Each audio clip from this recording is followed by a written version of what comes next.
I love getting lost in the detail of a beautiful, well thought out simulator game, and in this video I'll be showcasing 3 of the most immersive, most realistic flight simulators that I'd particularly recommend.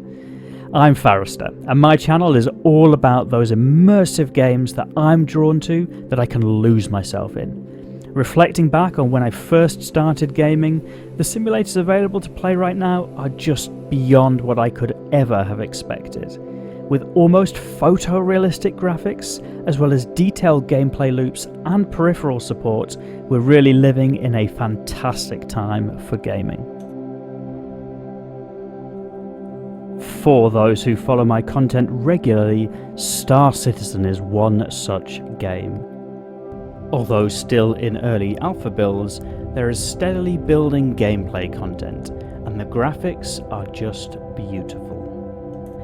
The game is a mix of first person and spaceship, but is cleverly set up so that even when piloting or walking around a virtual spacecraft, it's all built from the player perspective.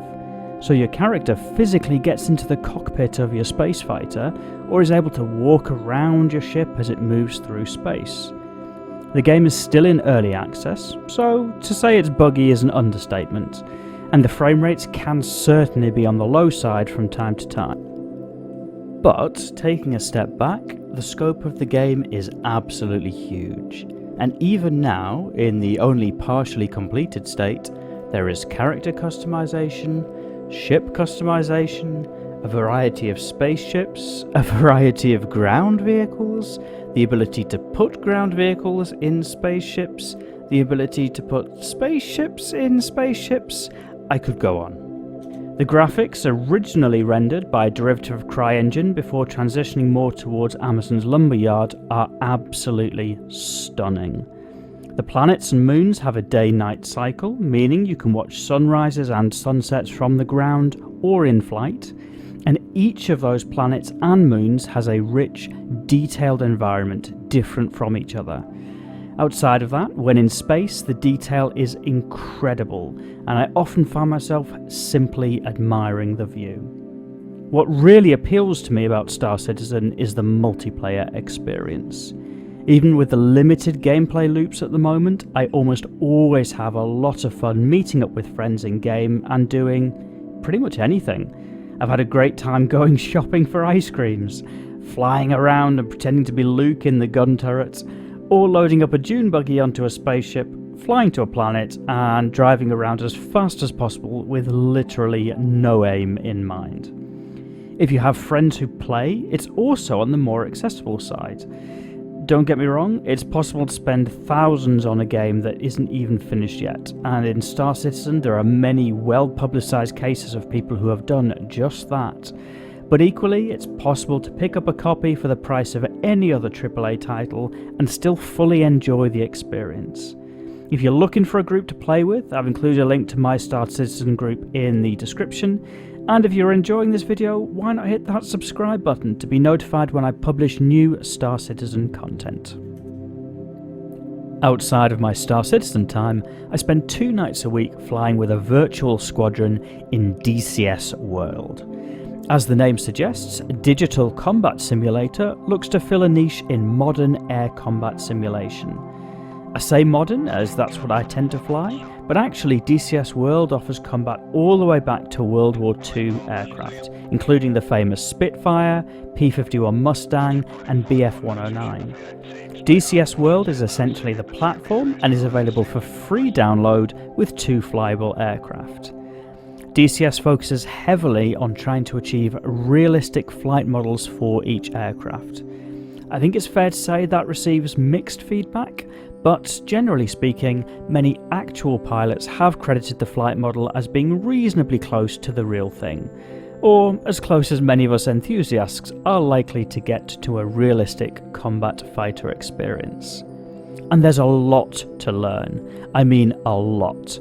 Just getting the aircraft started can require a fairly detailed knowledge of how to operate the specific airframe for those interested in that level of immersion. And then there's complex systems on the aircraft, such as operating the navigation systems, the radar systems, targeting pods, and attack parameters for each individual weapon system. But, like many others, I can't stop at just learning the systems. There are active communities who look to be as realistic as possible when flying together, in wingman pairs, or even whole squadrons of aircraft, looking to follow procedures as close as possible to the real thing. That means using the appropriate radio calls, on the appropriate radio, on the appropriate radio frequency. I can't get enough of it. For me, the feeling of immersion as you're deep into a mission with your wingman is just unbeatable. The locations are based on true-to-life locations, those being Georgia, the country, not the state, the English Channel, Nevada, particular hit for Top Gun fans, the Persian Gulf from the United Arab Emirates to Iran, and most recently Syria. The use of real locations for theatres of combat adds to the level of immersion. Much like Star Citizen, different aircraft are purchasable individually depending on user preference. Personally, I tend to fly the FA-18C Hornet Strike Fighter, as I love the experience of launching from a carrier, undertaking a variety of missions ranging from air combat to dropping precision-guided bombs, or even attacking enemy warships with missiles. The graphics are good, not to the same level as the other simulators I talk about in this video, but still very good. DCS World fully supports virtual reality, which can further add to the level of immersion. Personally, I think that whilst coming into land and a carrier deck at night, I'm concentrating so much that I have no idea what's going on in the room behind me, and it's that level of immersion that makes DCS World feel truly special to me. And new in for me this week is Microsoft Flight Simulator. Recently released to much hype, Microsoft Flight Simulator represents a return of an old faithful, missing in action for 15 years. The graphics are truly spectacular across various weather conditions, but what makes this simulator so immersive is the realistic locations. And when I say realistic, I mean realistic.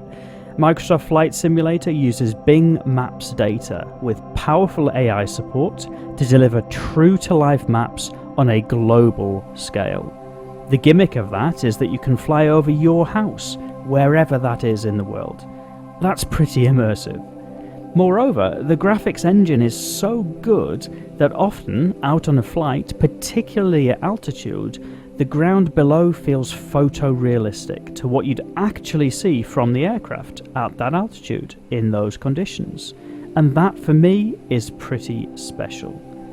There are a number of aircraft to choose from, ranging from small prop planes to airliner commercial jets. Naturally, each has different performance and flight characteristics. The flight model is detailed and accounts for various weather conditions, and the online connection can be used to display real flights happening in real time and real weather conditions. Again, that's so immersive. There are some teething issues though. Sometimes the level of detail doesn't quite live up to expectations, and because of the global scale, there are some inaccuracies reported in some locations. That said, I'd see those as minor issues given the scope of the simulator. The flight planning tools and clickable cockpit add to the immersion, but you'll probably find yourself looking out of the window as often as possible for those breathtaking views. And the simulator makes a big deal of this, offering opportunities to visit some world landmarks, as well as some other features such as the inclusion of animals for you to get up close with. For example, at the time of publishing, the weekly activity is to encourage pilots to visit Chamonix and see Mont Blanc in the Alps, and I'd expect to see a rotation of some of the most beautiful, picturesque locations to fly by in the coming weeks. Microsoft Flight Simulator is available on Steam or on the Microsoft Store. It's also currently on a Game Pass for PC or Xbox users. I've been Forrester, and if you've enjoyed this video, please subscribe to the channel to be notified of future content, hit that like button, and of course, thank you for watching.